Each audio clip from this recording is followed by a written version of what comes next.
বিটিআৰত মই জুলাইৰ ফাৰ্ষ্ট উইকত 5 দিনৰ প্ৰগ্ৰেম লৈছো। তেতিয়া মই গম পাম যে কি আছে কি নাই।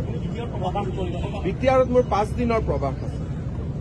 1 বা 3 তাৰিখৰ পৰা মই কণ্টিনিউৱাছ 4 ৰাতি বিটিআৰত থাকিম আৰু বিটিআৰত থকাৰ উদ্দেশ্যটো হ'ল যে বিটিআৰত অসম চৰকাৰৰ আঁচনিবিলাক বহুত ক্ষেত্ৰত এতিয়াও গৈ পোৱা নাই।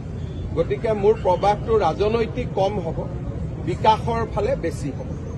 মই অৰুণোদয় প্ৰত্যেকজন দুখীয়া মানুহে যাতে পায়, মহিলা উদ্যমিতা প্ৰত্যেকজন দুখীয়া মানুহে যাতে পায়, সেইকাৰণে প্ৰত্যেকখন জিলাতে মই ৰাতি থাকি মানুহৰো কথা শুনিম আৰু জিলা উপায়ুক্তসকলৰ লগত আলোচনা কৰিম। পলিটিকেল হ'ব যেতিয়া আমি টিকেট পত্ৰ দিম তাৰ পিছত, কিন্তু এই 5টা দিনৰ যিটো মোৰ প্ৰৱাস সেইটো সম্পূৰ্ণ ডেভেলপমেণ্ট অৰিয়েণ্টেড হ'ব। বিটিআৰত মই জুলাইৰ ফাৰ্ষ্ট উইকত 5 দিনৰ প্ৰগ্ৰেম লৈছো। তেতিয়া মই গম পাম যে কি আছে কি নাই। বিটিআৰত মোৰ 5 দিনৰ প্ৰৱাস আছে। 1 বা 3 তাৰিখৰ পৰা মই কণ্টিনিউৱাছ 4 ৰাতি বিটিআৰত থাকিম আৰু বিটিআৰত থকাৰ উদ্দেশ্যটো হ'ল যে বিটিআৰত অসম চৰকাৰৰ আঁচনিবিলাক বহুত ক্ষেত্ৰত এতিয়াও গৈ পোৱা নাই।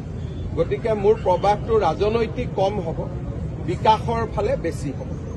মই অৰুণোদয় প্ৰত্যেকজন দুখীয়া মানুহে যাতে পায়, মহিলা উদ্যমিতা প্ৰত্যেকজন দুখীয়া মানুহে যাতে পায়, সেইকাৰণে প্ৰত্যেকখন জিলাতে মই ৰাতি থাকি মানুহৰো কথা শুনিম আৰু জিলা উপায়ুক্তসকলৰ লগত আলোচনা কৰিম।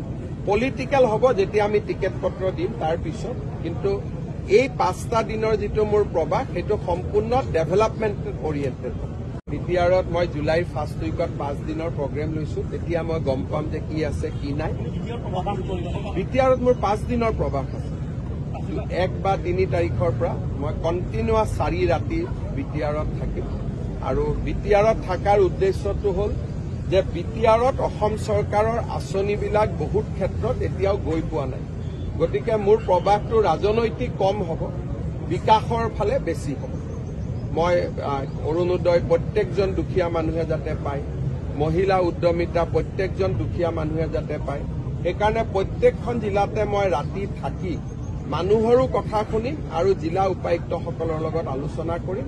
পলিটিকেল হ'ব যেতিয়া আমি টিকেট পত্ৰ দিম তাৰ পিছত, কিন্তু এই 5টা দিনৰ যিটো মোৰ প্ৰৱাস সেইটো সম্পূৰ্ণ ডেভেলপমেণ্ট অৰিয়েণ্টেড হ'ব। বিটিআৰত মই জুলাইৰ ফাৰ্ষ্ট উইকত 5 দিনৰ প্ৰগ্ৰেম লৈছো। তেতিয়া মই গম পাম যে কি আছে কি নাই। বিটিআৰত মোৰ 5 দিনৰ প্ৰৱাস আছে। 1 বা 3 তাৰিখৰ পৰা মই কণ্টিনিউৱাছ 4 ৰাতি বিটিআৰত থাকিম আৰু বিটিআৰত থকাৰ উদ্দেশ্যটো হ'ল যে বিটিআৰত অসম চৰকাৰৰ আঁচনিবিলাক বহুত ক্ষেত্ৰত এতিয়াও গৈ পোৱা নাই। গতিকে মোৰ প্ৰৱাসটো ৰাজনৈতিক কম হ'ব, বিকাশৰ ফালে বেছি হ'ব।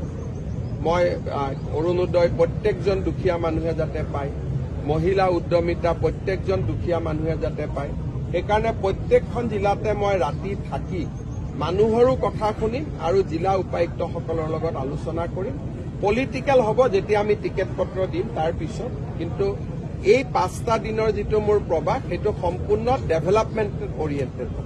বিটিআৰত মই জুলাইৰ ফাৰ্ষ্ট উইকত 5 দিনৰ প্ৰগ্ৰেম লৈছো। তেতিয়া মই গম পাম যে কি আছে কি নাই। বিটিআৰত মোৰ 5 দিনৰ প্ৰৱাস আছে। 1 বা 3 তাৰিখৰ পৰা মই কণ্টিনিউৱাছ 4 ৰাতি বিটিআৰত থাকিম আৰু বিটিআৰত থকাৰ উদ্দেশ্যটো হ'ল যে বিটিআৰত অসম চৰকাৰৰ আঁচনিবিলাক বহুত ক্ষেত্ৰত এতিয়াও গৈ পোৱা নাই। গতিকে মোৰ প্ৰৱাসটো ৰাজনৈতিক কম হ'ব, বিকাশৰ ফালে বেছি হ'ব।